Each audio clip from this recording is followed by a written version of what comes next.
성도 여러분 안녕하십니까? 수요일 저녁입니다. 오늘 또 수요일 가정예배 시작합니다. 찬송가 574장 가슴마다 파도 친다.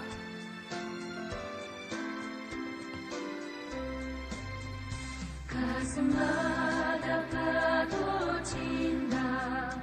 우리들의 젊은이 눈동자에 어리운다.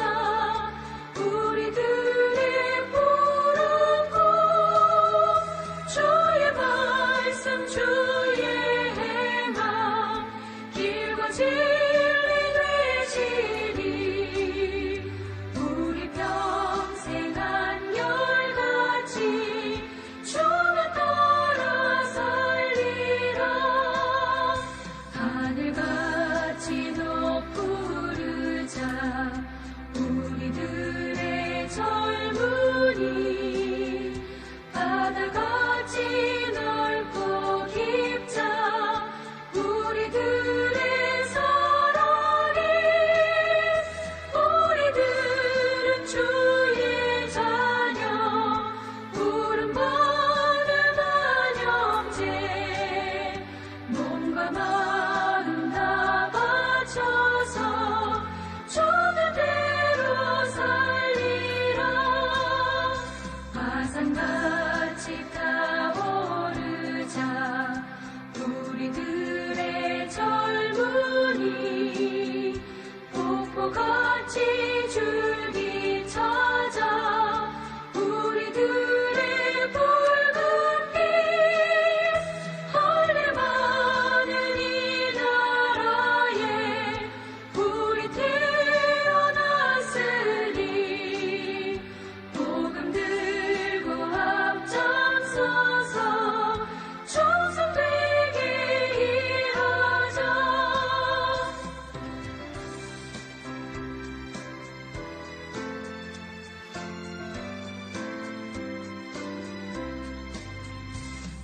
돼지같이 광활하자.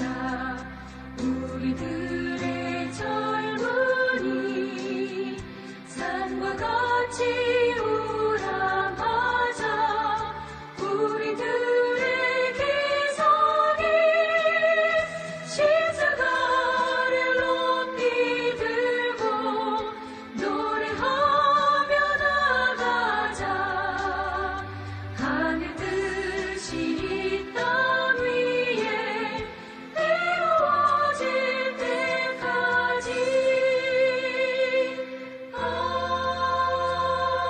아멘.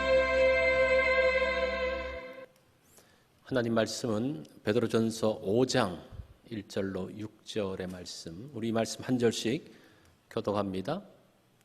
너희 중 장로들에게 권하노니 나는 함께 장로된 자요 그리스도의 고난의 증인이요 나타날 영광에 참여할 자니라. 너희 중에 있는 하나님의 양무리를 치되 억지로 하지 말고 하나님의 뜻을 따라 자원함으로 하며 더러운 이득을 위하여 하지 말고 기꺼이 하며 맡은 자들에게 주장하는 자세를 하지 말고 양무리의 본이 되라. 그리하면 목자장이 나타나실 때에 시들지 아니하는 영광의 관을 얻으리라. 젊은 자들아 이와 같이 장로들에게 순종하여 다 서로 겸손으로 허리를 동이라. 하나님은 교만한 자를 대적하시되 겸손한 자들에게는 은혜를 주시느니라. 그러므로 하나님의 능하신 손 아래에서 겸손하라. 때가 되면 너희를 높이시리라. 오늘 제목은 젊은이에게입니다. 젊음은 젊은이에게 주기에는 너무 아깝다. 영국의 작가 조지 버나드 쇼가 한 말입니다. 이것은 젊음의 소중함을 모르는 젊은이들에게 한 말이죠. 젊기 때문에 어떤 시도라도 할 수 있습니다. 젊기 때문에 실수하더라도 용서받을 수가 있습니다. 젊기 때문에 실패했더라도 툴툴 털고 다시 일어날 수 있는 특권이 젊은이에게 있다라고 합니다. 5절에 보니까 젊은 자들아 이와 같이 장로들에게 순종하고 다 서로 겸손으로 허리를 동이라. 하나님은 교만한 자를 대적하시되 겸손한 자들에게는 은혜를 주시느니라고 말씀합니다. 자, 젊은이들에게 베드로 사도가 말씀합니다. 장로들에게 순종하라. 인생의 경험이 많은 분들에게 순종하라. 오랜 세월 신실하게 하나님을 섬긴 분들께 순종하라. 그리고 겸손하라고 말씀합니다. 이 젊음의 특징이 자유함입니다. 당당함입니다. 무한한 가능성입니다. 기성세대를 거부하면서 새로운 것들을 만들어 갑니다.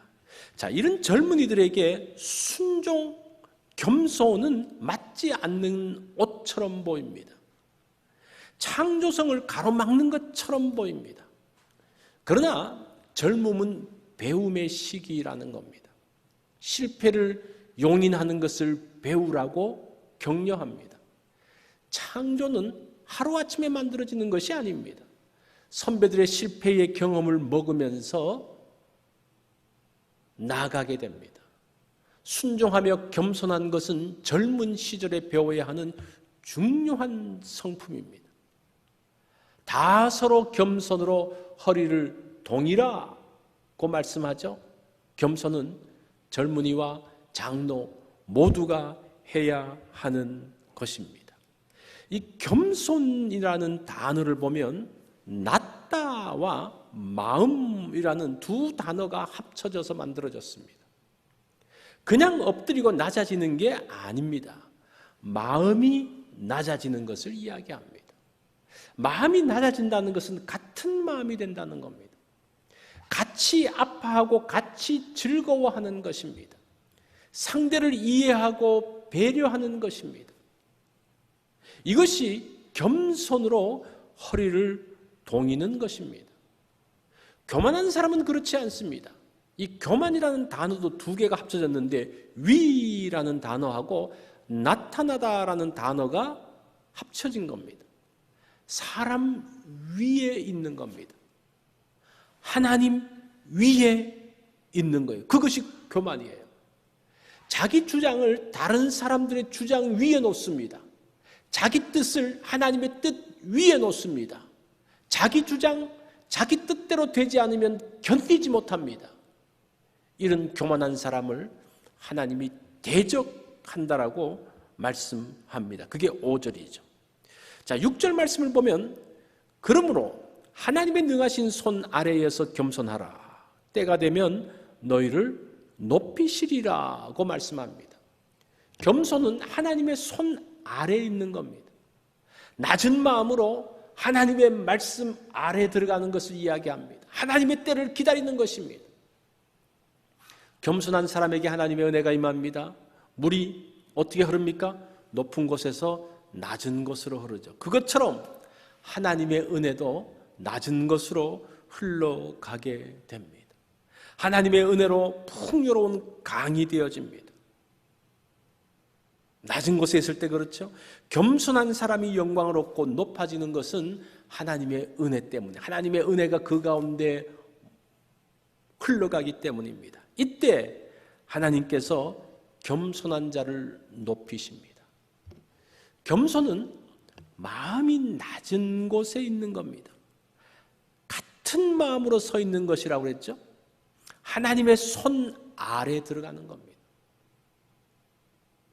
그래서 겸손한 사람은 열등감을 갖지 않습니다. 높아져도 우쭐대지 않습니다. 날마다 하나님의 은혜를 기다리는 사람입니다. 요셉이 그랬고 다니엘이 그랬습니다. 이런 젊은이들이 미래를 감당합니다. 이들이 우리의 소망입니다. 순종과 겸손은 축복의 단어입니다. 이 단어가 나의 인생의 중심이 되면 좋겠습니다. 낮은 마음으로 하나님과 사람 앞에 서기를 원합니다. 순종과 겸손의 능력을 경험하시기 바랍니다. 자, 오늘 우리가 이런 것을 가지고 젊음의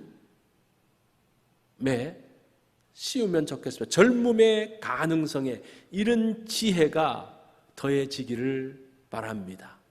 자, 오늘 이 말씀 가지고 한번 적용을 해봅니다. 젊음과 겸손이 합하면 무한한 가능성을 만들어냅니다. 겸손은 낮은 마음이 되는 것입니다.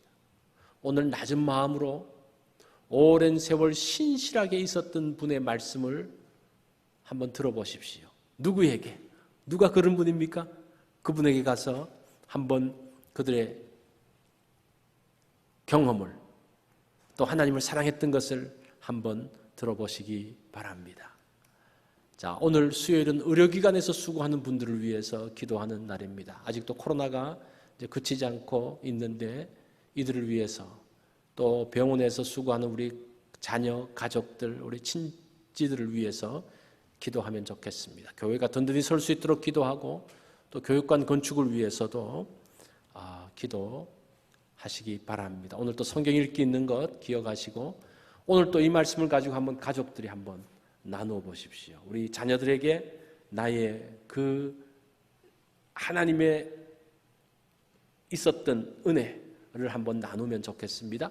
기도 제목으로 가족들이 함께 기도하시기 바랍니다.